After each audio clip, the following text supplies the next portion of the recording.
Здравейте, приятели! Аз съм Джесика и днес ще ви покажа как да си плетете мартенички. Значи, за начало, разбира се, червена и бяло гранче прежда. Аз имам и ето такова, което е, виждате, имам и доста маниста. Ето ги манистата. Значи един от начините е такъв обикновен за посукване, но той е най-лесната част. Мисля, че всички знаят как е, но ако сте сами вкъщи и няма с кой да го въртите, защипете единия край с киксо и почнете да навивате от другия. Когато мислите, че е готово, залепете с този край, който сте навили и с например, ако аз навивам, залепя тук белия и започвам да навивам с червено. Навивам. Когато мисля, че е готово, залепям го на някое друго място, така че преждата да стои опъната. Вземам това, което бялото, т.е. в случая, което не съм посуквала и започвам да го посуквам в другата страна. И така ще се получи същото. И да, тиксото на страна за сега. Да, ножичка, разбира се. И това е всъщност. Така, значи, това, което може да направите с това, е първото нещо, панделка. Може много лесно се връзва панделка. И на нея може в краища да нижете различни маниста. И после с безопасна игла по средата да го направите така, че да сложи на дреха. Аз не правя такива. Всъщност, аз съм направила някои. В друг епизод ще ви покажа как да си направите пижи пенда. Това не е от хубава прежда, от стара прежда е много. И ще ви покажа как да си направите пижи пенда. Това не е хубаво. Правих го на 7 години, като бях. Другата мартеничка, за която ще ви покажа в още един епизод, е ето тази. Всъщност тя е твърде голяма, за да се слага с безопасна игла. Но може да се закачите някъде другаде. Става хубаво и лесно. Ще ви кажа как, но някой друг път, ако искате, ще ви покажа как действително аз го правя. Режете някъде ето толкова от едно руло тоалетна хартия изхабено, ролката му. Режете, правите като сърце, слагате C200 и увивате прежда. И така. Правите си ето тази насуканата прежда, връзвате панделка, както виждате връзваме я и става по най-лесния начин това. Другият начин е ето такъв, който се регулира, нали, действително колкото ви е широка ръката, но не искам да се задържам с мартеницата, тъй като още не е март месец. И другата, която е за гердан, е тази плитка. Тя е по плитка, нали, с червено, с бяло и с ето този, който е шариня. Съм оплела плитка и на нея тя всъщност става перфектна за гердан и може би ще стане. И да, това бяха някои от идеите. Да, по същество. Ще си взема ето тази, ще ви покажа как да си направите онзи тип за регулирането. Стига приказки, защото е време за работа. Премервате си мъничко за ръката, момент да махам, нали, да не ни е такова разпърпадисано крайчето. Изрязваме мъничко. Премервате си по ръката. Някъде толкова. Ето, аз съм си го направила. И си оставате малко, колкото да си направите възелче.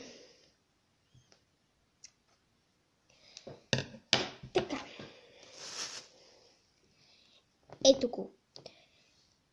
Вземате го, прегъвате го на две и примерно ще си изберете манисто, кое. Аз ще си направя с жълто, мисля, че нямам. С жълто, но може би с оранж. С червено ще си направя. Да, червено. Толкова трябва да прегънете крайченцето, че да влезе манистото.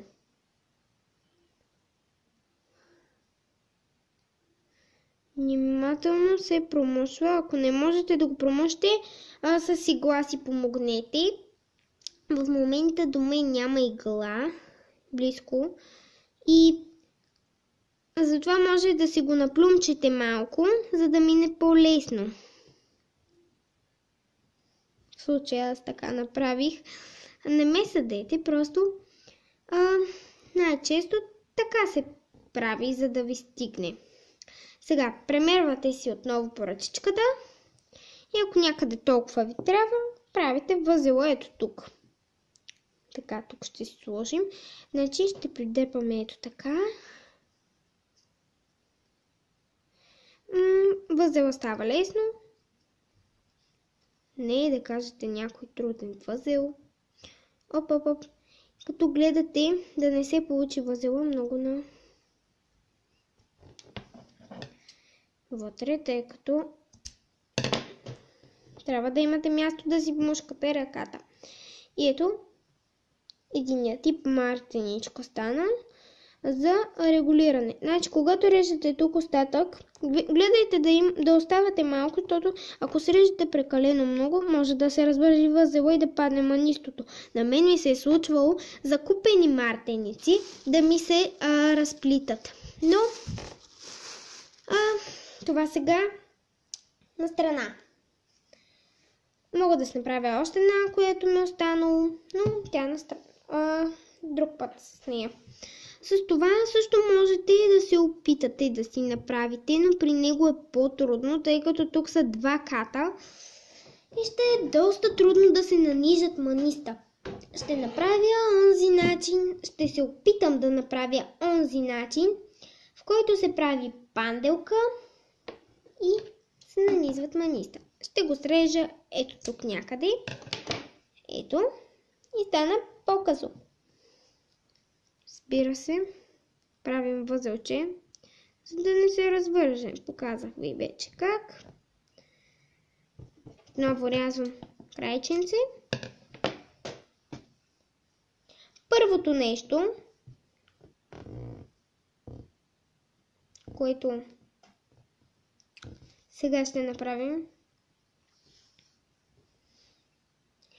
няма да правим онова с панделката, тъй като така и така няма да се получи. Трябваше предварително да нанизваме, но това е твърде... как да ви кажа? Може би ще стане с панделката на ето това, но както и да е.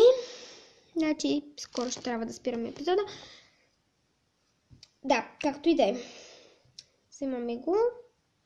Ще се помъча да промуша някак си през това. Не, няма да стане. Така че направете си една панделка. Да, ще спра на пауза, ще направя панделка и ще ви покажа как да си направите пискюлите. Това е готовата панделка и тя на страна.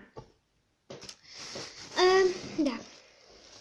Не забравяйте другата част, където сте се рязали и там да завършите, защото може да ви се разплете.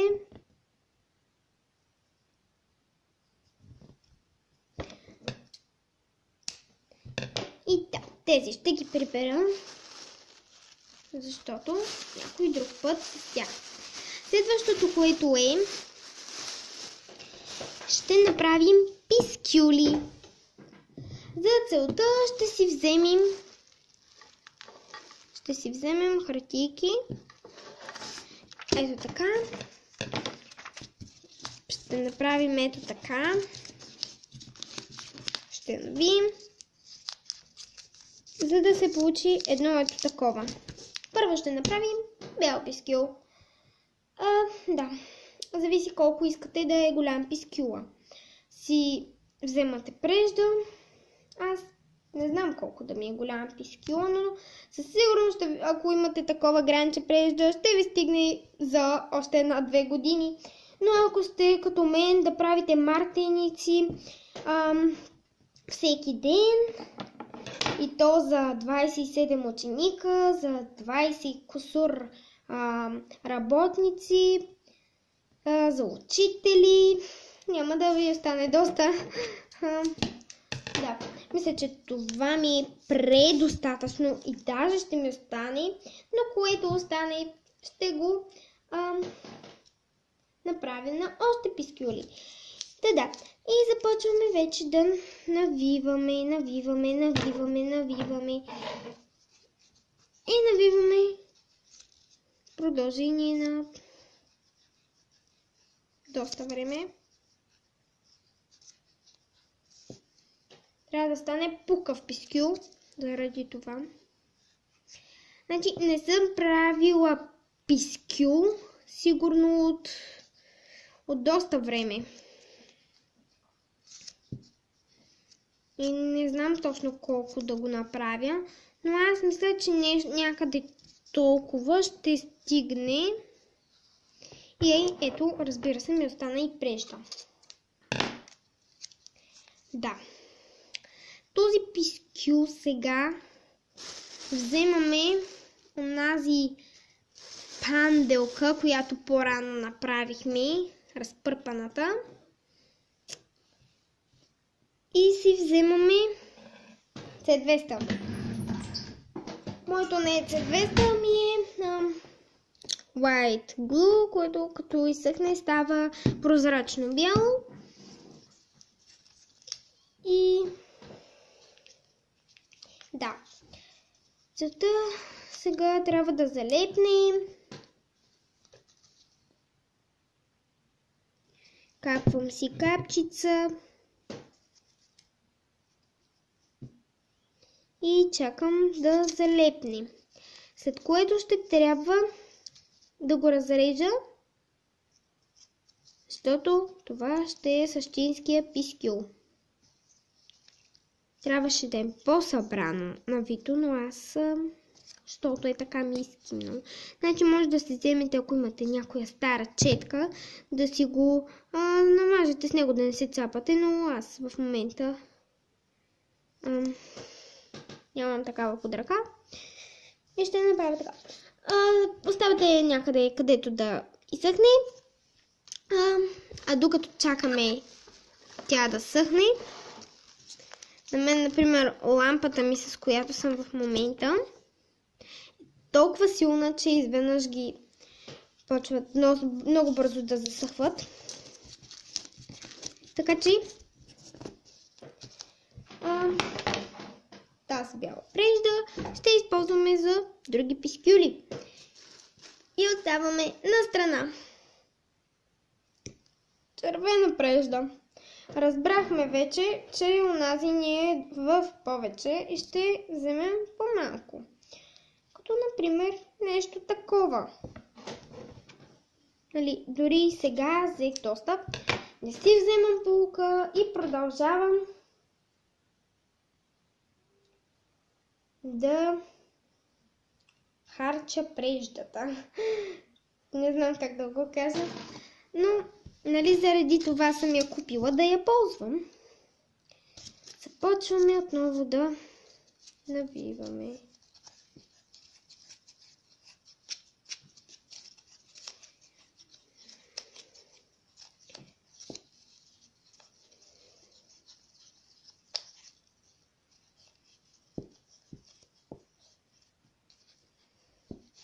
Която страна ви е удобно, вие си намотавайте, но значи трябва да стане някъде колкото белия пискюл, но белия пискюл по принцип преждата му на него е по-пухкава.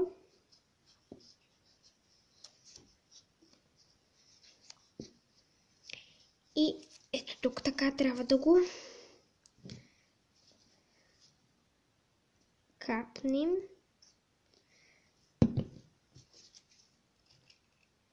И да го залепим. И гадното, че е точно ето тук на сгъвчицата. И не е хубаво, тъй като точно тук не е много приятно. Така, лепилото сложих доста в повече.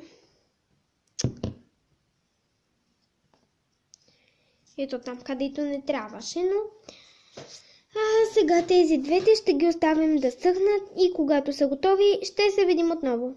И да, срещаме се отново. Само мога да кажа, че не ми е засъхнало още. Чаках около 2-3 минути. Го държа го в момента върху лампата си.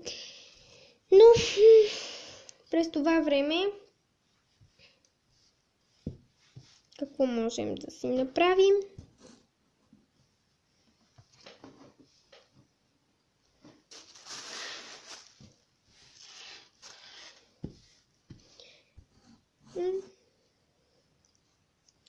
Така, колко са засъхнали, толкова. Да, вземате си нещо за да си подложите.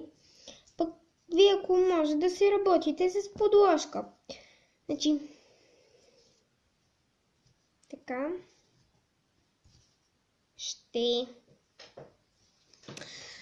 значи първо ще взема червеното, защото то може би или пък не. Не. В никакъв случай. Червеното ще ползваме сега. Просто правите ето така.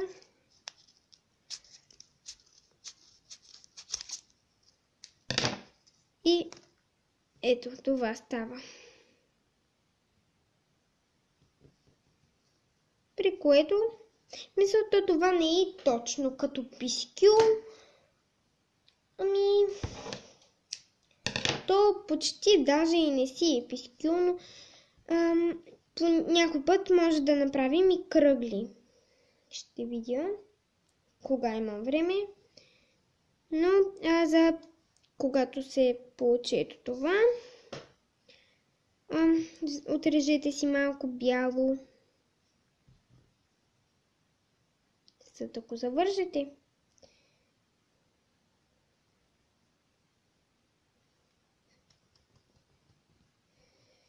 И когато вържете, трябва да се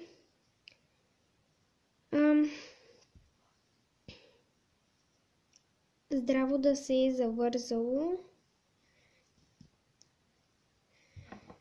така че да можете да срежете вътрешното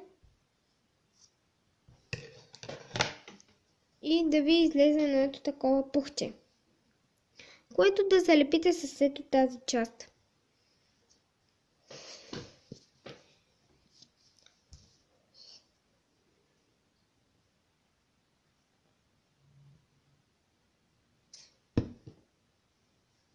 И ето тук ще си капнем и на двете места.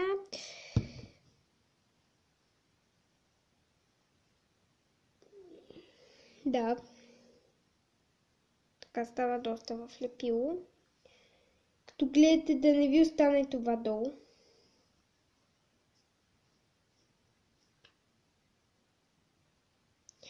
Ще се постарая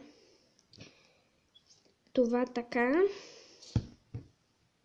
да стои и може примерно да си вземете една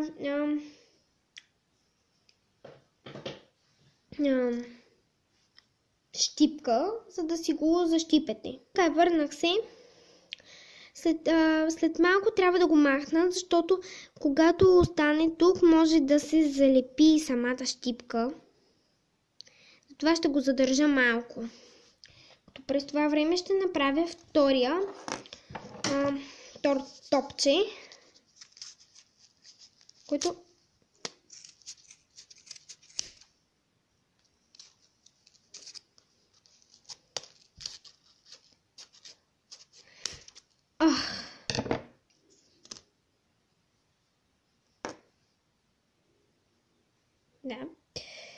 Стои си тук и чака да го вържа.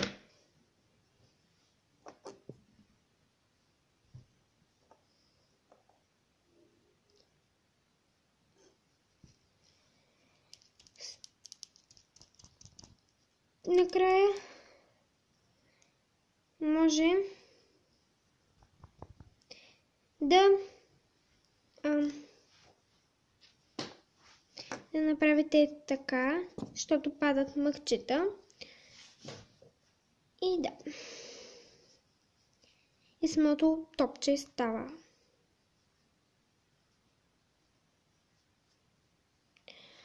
Да. Нека да го клъцнем.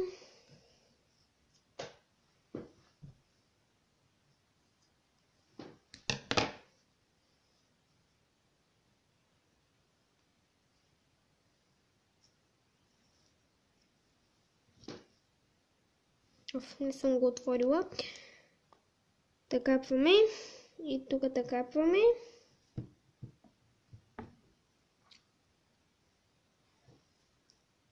Да почва да се залепя.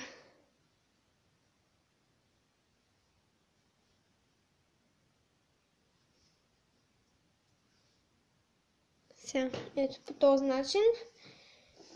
И ще изчака малко, защото ще се залепне щипката. Втората. И да, общо взето, така може да се направите бързо. Всъщност не става много бързо, но така може да си направите мартенички, защото не е чак толкова трудно.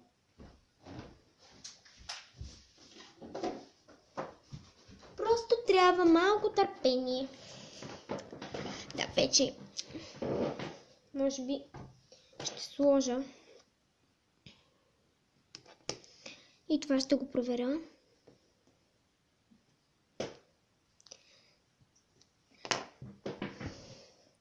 Сега тук ще сложа накрая финалния штрих. Слагаме малко лепило, да може да се затвърди отгоре. И затваряте пискюла.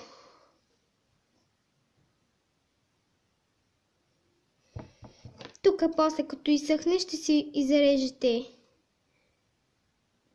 това, което не искате.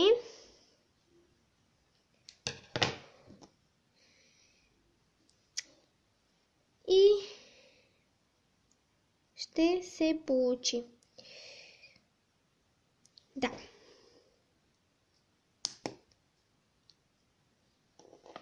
И тук по същия начин.